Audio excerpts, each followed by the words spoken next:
Hello बच्चों, मैं अंजना सी परिहार।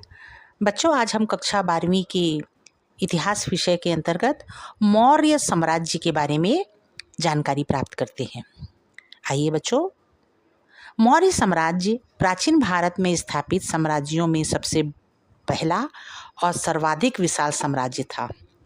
इस साम्राज्य की स्थापना के साथ ही भारतीय इतिहास अंधकार से प्रकाश के युग में प्रवेश करता है। मौर्य काल से पहले किसी निश्चित तिथि के अभाव में भारतीय इतिहास का ज्ञान बहुत ही अस्पष्ट रहा है। मौर्य युग के प्रारंभ भारतीय इतिहास के कार्यक्रम में एक प्रकाश स्तंभ है, जिसके परिणाम स्वरूप भारत के क्रमबद्ध प्रमाणिक इतिहास का सूत्रपात होता है।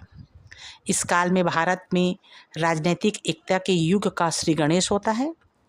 मौर्य साम्राज्य के संस्थापक चंद्रगुप्त मौर्य वह पहला ऐतिहासिक सम्राट था जिसने छोटे छोटे राज्यों के अस्तित्व को समाप्त करके भारत के अधिकांश भाग को एक सुदृढ़ राजनीतिक सूत्र में बांध दिया।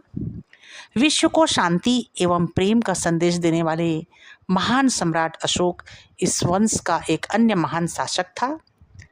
आइए जानते हैं मौर्य इतिहास जानने के स्रोत क्या है।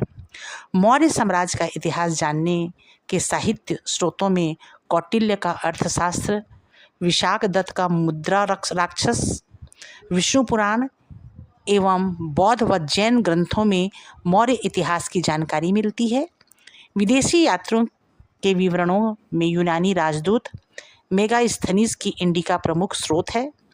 पुरातत्विक स्रोतों में अभिलेख एवं सिक्के मौर्यकालीन इतिहास को लिखने में अत्यधिक प्रामाणिक एवं मददगार साबित हुए। उम्मीद करती हूँ बच्चों, मौर्य साम्राज्य के बारे में आपने ध्यान से सुना और समझा होगा।